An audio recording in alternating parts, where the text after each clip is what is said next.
nyuma. Ni furaha iliyoje wa ndugu. Haleluya. Paulo alisema hata ingawa tuonekana maskini, akasema tunafanya wengi wawe tajiri kupitia kwa neno la Mungu ambao tunahubiri.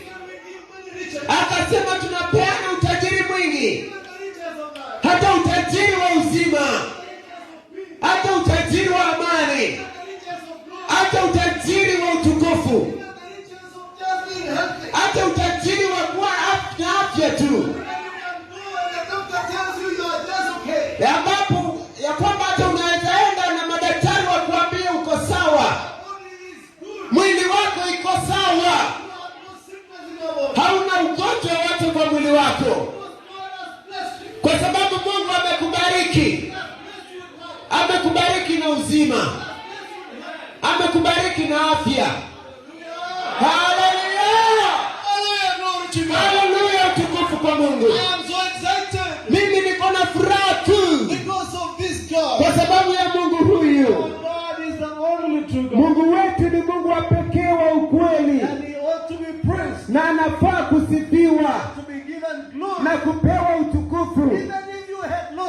Hata kama ulikuwa umepoteza tumaini na uko katika mkutano huu leo, God is able to forgive you. Nataka nikwambie kwamba Mungu anaweza kukusamehe. Whatever reason that caused you are hopeless. Katika hali yeyote ile ambayo ilipoteza tumaini lako. And God can give you a brand new life today. Mungu wetu anaweza kukupatia maisha ambayo ni mpya kabisa leo. You can begin to rejoice with us. Kisha unaanza kufurahi pamoja nasi. Oh, you that are troubled. Ewe uliyesumbuka. Paul the apostle said, rest. Paulo mtume alisema pumzika, pumzika, pumzika nasi. Rest with me today. Pumzika nami leo. Can somebody rest with me today?